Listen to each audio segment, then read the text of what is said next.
25 years ago, to be exact.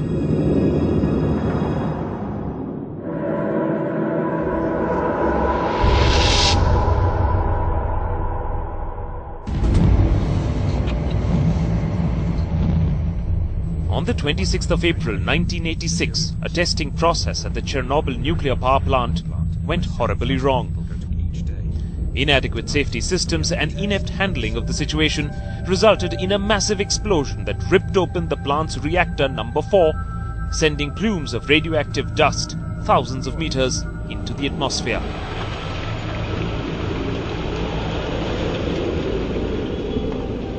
In the coming months, radioactive clouds would blanket much of Europe and poison its atmosphere for decades to come.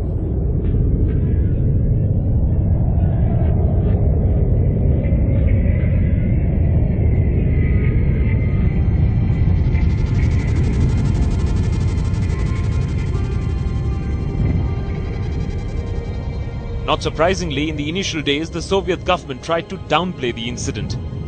The township of Pripyat, just 3 kilometers from the nuclear plant, was home to the workers at Chernobyl. Neither the scientists, engineers or construction workers nor their families were told about the imminent danger that they were in. This despite the lethal doses of radiation raining down on them. When I came home on the 26th of April, I saw that construction workers hadn't gone to work. Children were playing, there were trucks washing the road with some special foam, and children were running around barefoot. At the same time, there were military people who were wearing masks. They were all recording radiation, and that made me realize that something was wrong. It was a horror film.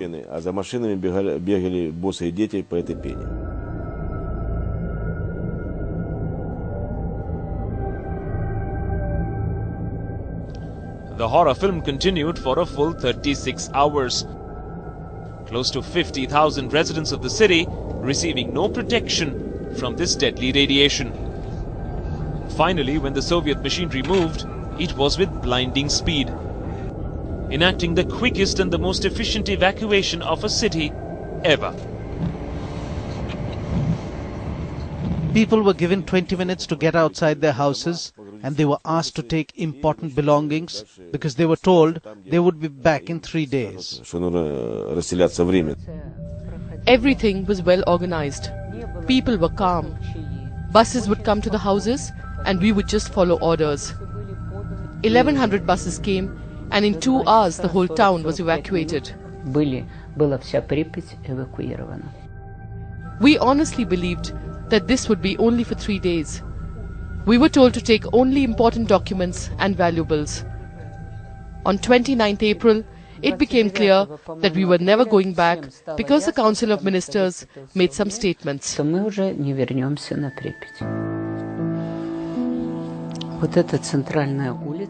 Those 3 days have become 25 years for the likes of Valentina Borokhova, who used to work at Chernobyl's chemical laboratory. Her husband was a senior engineer in the Department of Nuclear Safety. They really had the perfect life in the perfect city. With a sense of pride, Valentina shows us the 4th floor apartment that they were allotted close to the city center. Pripyat was supposed to be the pride of Soviet Russia, a city of the future where the residents were helping to produce the energy of the future. Pripyat was a beautiful town. There were lots of schools and very nice river running by the side that had lots of fish. People used to come from Kiev and buy fish. Really, it was too close to the power plant. But at that time, no one paid any attention to that. The genie was in the bottle.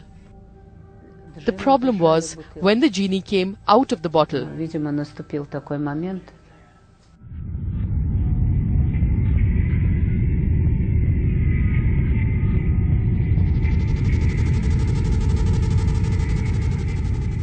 The genie, however, was inadvertently uncorked on the 26th of April 1986, rendering large portions of Ukraine and Belarus as uninhabitable, killing scores immediately, and over the course of the last 25 years, close to 1 million have fallen because of cancer and neurological diseases.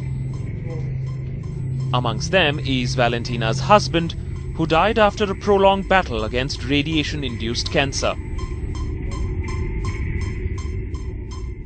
My husband was a very strong and healthy person, and had it not been for the accident, he would have lived much longer.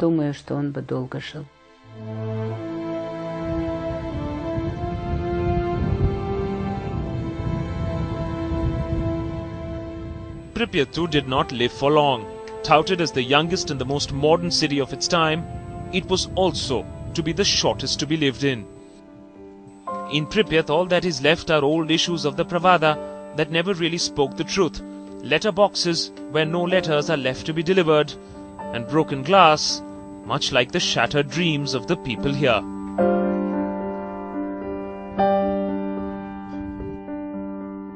Paintings of cosmonauts on the wall, perhaps the most desired job that young kids in Soviet Russia had. But, well, those dreams definitely were not going to come alive in Pripyat. It was, of course, a young town. 25, 26 was the average age. Many young children used to study in places like this, the remains of a library. This is what remains of a library in Pripyat, only pieces of paper and test paper lying around. The children are not there, the radioactive evidence very much here.